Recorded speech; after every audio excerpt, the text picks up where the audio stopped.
నమస్తే, welcome to #యూ దెన్ మీ రాజేష్. టైం బ్యాడ్ అయినప్పుడు తాడు కూడా పామై కరుస్తుందంట. ఆ సామెత ఖచ్చితంగా ఇవాళ కాంగ్రెస్ పార్టీకి అన్వయించాల్సి వస్తుంది. ఎందుకంటే మాజీ ప్రధాని మన్మోహన్ సింగ్ మరణం తర్వాత ఇవాళ ఏఐసీసీ అధ్యక్షుడిగా ఉన్నటువంటి మల్లికార్జున ఖర్గే లేఖ తీవ్రస్థాయిలో వివాదాస్పదమవుతుంది. అంటే గతంలో కాంగ్రెస్ పార్టీ అనుసరించినటువంటి వైఖరి ఏంటి, ఇవాళ మీరు ప్రతిపక్షంలో ఉన్నప్పుడు అనుసరిస్తున్నటువంటి వైఖరి ఏంటి అనేది కూడా ఇవాళ చాలామంది క్వశ్చన్ చేస్తున్నారు.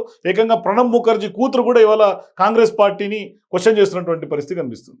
అయితే కాంగ్రెస్ అధ్యక్షుడిగా ఉన్నటువంటి మల్లికార్జున ఖర్గే ప్రధానమంత్రి నరేంద్ర మోదీకి స్వయంగా ఈ విజ్ఞప్తి చేశారు. అనంతరం ఆయన మన్మోహన్కు అంత్యక్రియలు నిర్వహించిన చోట్లోనే స్మారకాన్ని కూడా నిర్మించాలని కోరుతూ పెద్ద ఎత్తున 2 పేజీల లేఖ రాశారు. సో ఇప్పుడు ఖర్గే రాసినటువంటి లేఖ తీవ్ర వివాదాస్పదమవుతోంది. అంటే 2 సార్లు ప్రధానిగా సేవలు అందించినటువంటి మన్మోహన్కు దేశ ప్రజల హృదయాల్లో అత్యంత గౌరవ స్థానం ఉందని, ఆయన సాధించినటువంటి విజయాలు, దేశానికి చేసినటువంటి సేవలు అపూర్వమని ఖర్గే ఆ లేఖలో గుర్తు చేశారు. సో ఇప్పుడు మాజీ ప్రధానులకు అంత్యక్రియలు జరిగినటువంటి చోటే వారి స్మారకాలను నిర్మించినటువంటి సాంప్రదాయం ఉందని గుర్తు చేశారు. అలాగే ఏఐసీసీ ప్రధాన కార్యదర్శులు ప్రియాంక గాంధీ వాద్రా, కేసీ వేణుగోపాల్ ప్రత్యేకంగా రక్షణ మంత్రి రాజ్నాథ్ సింగ్ను కలిసి ఈ మేరకు అభ్యర్థన కూడా వాళ్ళు చేశారు. సో ఇప్పుడు రాజ్ఘాట్లో ఒక్కొక్కరికి ప్రత్యేక స్మారక స్థలం ఏర్పాటు చేసేందుకు స్థలం సరిపోయినందువల్ల రాష్ట్రీయ స్మృతి స్థల్లో మాజీ ప్రధానుల స్మారక చిహ్నాలు ఏర్పాటు చేయాలని 2013లో యూపీఏ హయాంలో మన్మోహన్ సింగ్ అధ్యక్షతన కేంద్ర కేబినెట్ నిర్ణయం తీసుకుంది. ఇప్పుడు ఇదే కొంత మన్మోహన్ సింగ్ అంత్యక్రియలకు రాజ్ఘాట్లో ప్రత్యేక స్మారక స్థలం కావాలని కాంగ్రెస్ పార్టీ స్వయంగా కోరడం కొసమేరపుగా చెప్పుకోవచ్చు. అంతేనా, లేదంటే మన్మోహన్కు ప్రత్యేకంగా స్మారక స్థలిని నిర్మించకపోవడం అంటే దేశ తొలి సిక్కు ప్రధాని ఉద్దేశపూర్వకంగా అవమానించడమేనని కూడా కాంగ్రెస్ సీనియర్ నేత జయరాం రమేష్ కూడా ట్వీట్ చేశారు. అంటే ఇవాళ ఖచ్చితంగా మన్మోహన్ సింగ్ స్మారకం ఇవ్వలేదని బీజేపీని టార్గెట్ చేసే ఒక క్రమం మనకు స్పష్టంగా కనిపిస్తుంది. సో ఇట్లాంటి సందర్భాల్లో ఇప్పుడు కాంగ్రెస్ పార్టీ పెద్దలపైన ఇప్పుడు మాజీ రాష్ట్రపతి ప్రణబ్ ముఖర్జీ కూతురు కూడా స్మరిష్టా ముఖర్జీ కూడా తీవ్ర ఆగ్రహం వ్యక్తం చేస్తున్నారు. అంటే తన తండ్రి ప్రణబ్ ముఖర్జీ చనిపోయినప్పుడు మీరేం చేశారంటే కూడా కాంగ్రెస్ పార్టీని ఇవాళ కాంగ్రెస్ పార్టీ హైకమాండ్ ఆమె ప్రశ్నిస్తున్నారంట.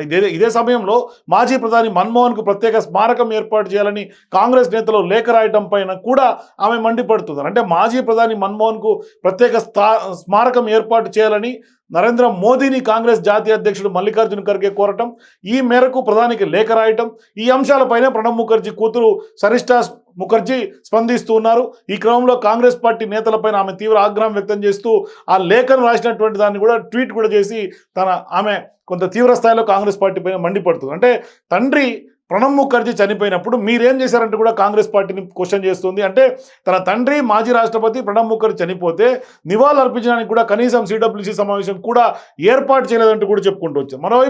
మరోవైపు రాష్ట్రపతులకు ఆ సాంప్రదాయం పాటించడం లేదని కాంగ్రెస్ పార్టీకి చెందినటువంటి సీనియర్ నేత తనకు చెప్పినట్లుగా ఆమె అంటున్నారు. అయితే దాని తర్వాత అది నిజం కాదని ప్రణబ్ రాసుకున్నటువంటి డైరీ ద్వారా తనకు తెలిసిందని కూడా ఆమె స్పరిష్ట ముఖర్జీ వెల్లడించారు. ఈ క్రమంలోనే కాంగ్రెస్ నేతల తీరుపైన ఆమె మండిపడుతున్నారు.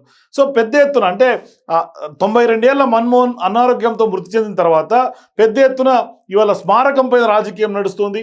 మరోవైపు నెటిజన్స్ అందరూ కూడా కాంగ్రెస్ పార్టీ గతంలో పివి నరసింహారావు విషయంలో ఎలా వ్యవహరించింది, ఐకే గుజ్రాల్ టైంలో ఆయన మరణం తర్వాత ఏ విధంగా వ్యవహరించింది, మరి గతంలో స్మారకాలు నిర్మించారా లేదంటే గతంలో అంత్యక్రియలు ఏ విధంగా చేశారు, ఇట్లా అనేక సందర్భాల్లో గతంలో కాంగ్రెస్ పార్టీ చేసినటువంటి తప్పిదాలను ఇవాళ మన్మోహన్ సింగ్ సంబంధించినటువంటి మరణం తర్వాత ఆయన స్మారకం కోసం డిమాండ్ చేస్తున్నటువంటి కాంగ్రెస్ పార్టీ పైన ఇవాళ ఏళ్ళు ఎక్కుపెట్టి మరీ చూపిస్తున్నటువంటి పరిస్థితి. అంటే గతంలో జరిగినటువంటి తప్పులను ఇవాళ ఎత్తి చూపుతున్నటువంటి పరిస్థితులు స్పష్టంగా కనిపిస్తున్నాయి. నెటిజన్స్ అందరూ కూడా ఇవాళ కాంగ్రెస్ పార్టీ వైఖరిని ఖండిస్తున్నారు. అయితే ఇక్కడ డిమాండ్ కొత్త ఏమీ కాదు, డిమాండ్ చేయడంలో తప్పలేదు, కానీ గతంలో కూడా చేసి ఏ విధంగా ఇది చేస్తున్నారో ఆ వ్యవహారాన్ని ఇప్పుడు ఖచ్చితంగా ఇవాళ కాంగ్రెస్ పార్టీకి టార్గెట్లోకి తీసుకెళ్తున్నటువంటి పరిస్థితి. సో మొత్తం మీద ఇవాళ మన్మోహన్ సింగ్ మృతి, ఆయన స్మారకం అయితే మాత్రం రాజకీయంగా కొంత ఢిల్లీలో దుమారం రేపుతోంది. For more videos please watch #you.